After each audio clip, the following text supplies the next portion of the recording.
Hello, everyone. My name is Michael Dominguez, and thanks to RECCS and Series, did I say that right? Series? Yeah. Had the wonderful opportunity of working with Science Through Shadows team, my great mentor, Dr. John Keller, and the lead developers and creators of Open Space, Micah Carter and Alex over at the American Museum of Natural History in New York.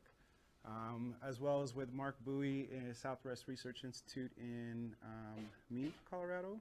Had a little army of telescopes that we were working on. But this summer, we were exploring shadows through open space, and we were creating 3D visualization assets and simulations of solar eclipses. Let's see. So here we have an actual solar eclipse. This is taken by NASA's EPIC camera. This is the solar eclipse of 2017 over North America. This was taken from 1 million miles out in space.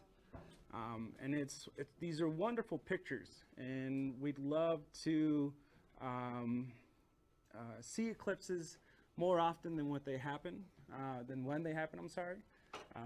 but trying to understand the intricate mechanics behind eclipses and how often they happen and what's needed for them to happen is a little hard to imagine, and our goal this summer was to bridge that gap. Let me show you a little bit about Open Space. So Open Space is a free 3D open source platform that is free to download for anyone. It uses live satellite imagery, actual telescopic imagery to create complex data sets in an interactive platform. It's basically a 3D atlas of the universe. You can travel throughout the solar system, all these planets. You can travel down onto the surface as well and fly onto these planets as if you were like in a plane. Here we have Mars. And then the great thing about this too is you can create individual profiles, and that's what we plan to do with these eclipse data sets that we are making. So right now we're seeing a version of the Milky Way galaxy as we're flying through in open space. Here we have the Sloan Digital Sky Survey.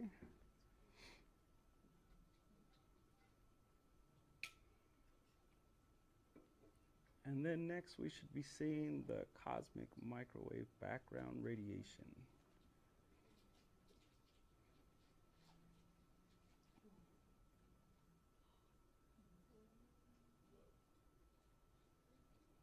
And you can view all of this on your computer at home or at a local planetarium.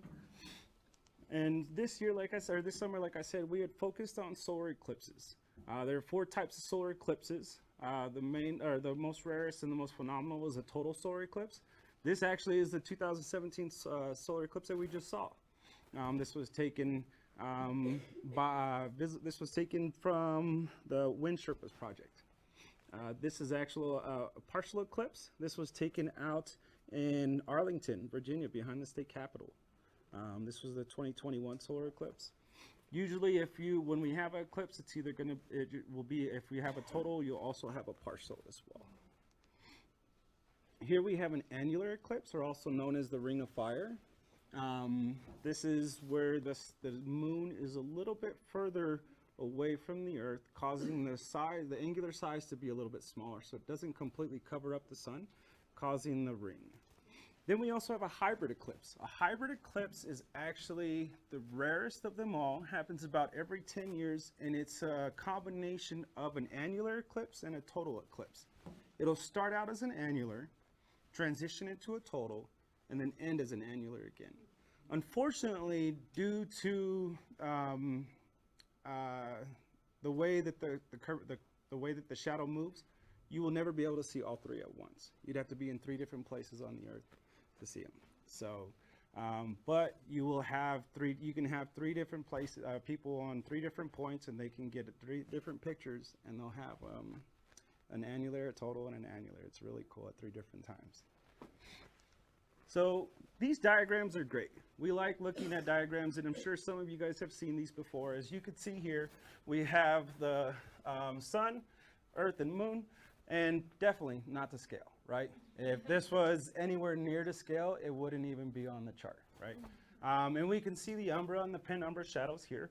as well as for the annular eclipse. And you can see that the distance between the moon and the earth is a little bit longer, so there's actually a bend in the light rays that causes the annular eclipse. And unfortunately, in our cones, we weren't able to get that bend and the light rays right there, but we're definitely working on that, and hopefully we'll have that completed for the next updated version. But you guys will see I do have a simulation of a hybrid eclipse that we'll be able to take you through. So here's another 3D diagram of showing an ecliptic path. And here we have the path of totality. Here is where you will see a total eclipse. Here's where you should see pretty much, it would be like a partial eclipse, but you'll still have a good amount of light blocked. And then anywhere else beyond this is all partial eclipse.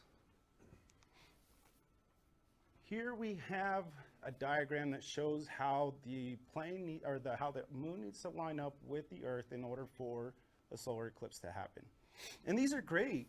You can get a really good idea of how the moon needs to be lined up. You can see the inclination, the 5-degree inclination. But unfortunately, when we talk about 5 degrees and we see that, it looks so small and we can't get a real good idea of it. Here you can see these ones don't line up. These ones are technically supposed to be above and below, but it's hard to visualize that. And sometimes these can be misinterpreted.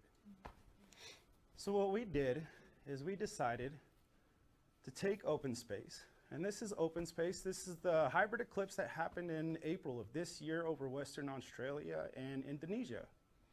And this is open space at its default. Beautiful image. As you can see, we do have a little bit of a glitch here because it uses live satellite imagery. It takes pictures and it mounts or crops them all over each other. And sometimes we have a little bit of a glitch, but beautiful eclipse. Now we added the eclipse path using KML files. Here you can see the path of totality through the blue line and the lines of magnitude as you go out where you'll be, these will have to be a partial eclipse.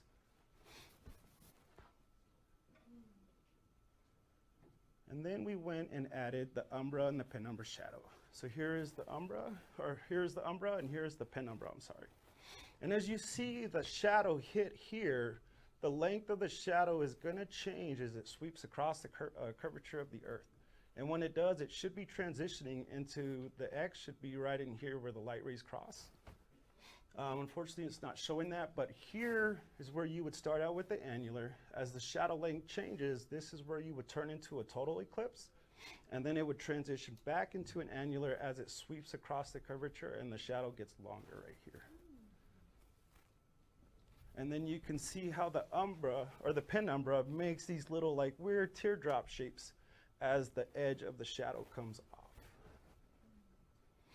Here we added the ecliptic plane where the Earth rotates around the sun to give you an idea of how the moon's orbit intersects that. The white line here is the moon's orbit, and we can see the ecliptic nodes where the moon needs to pass in order for an eclipse to happen. Here we can get an idea of that 5-degree inclination, and when we talk about it in astronomical terms, that looks a lot more than 5 degrees, right? You can see the shadow of the moon is well above the Earth, and you can almost fit a whole other Earth in there. And so there's two different nodes. There's an ascending node and descending node, depending on which way the moon is going. And right now we're going on the ascending node, from the southern part of the ecliptic plane to the northern part. Excuse me, sorry. But with this, we hope that we can teach people about how eclipses happen, the delicate balance between the Earth, Moon, and the Sun that needs to happen in order for eclipses to occur, and spark curiosity in future astronomers and the public.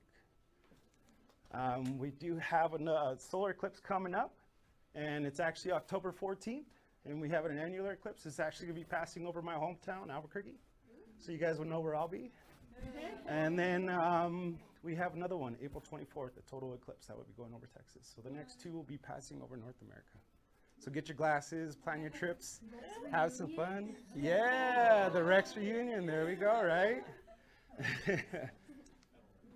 And I just want to thank everybody at FISC, everyone at the American Museum of Natural History, Southwest Research Institute, especially RECCS series. Dana, Alicia, I'm sorry. I've been killing your name all summer. Yeah, thanks everyone. I had an awesome time, and look forward to continuing this, actually. And that's what we'll do. Thank you.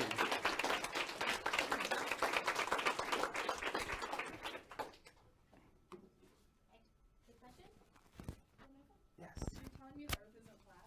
No, it's not, unfortunately.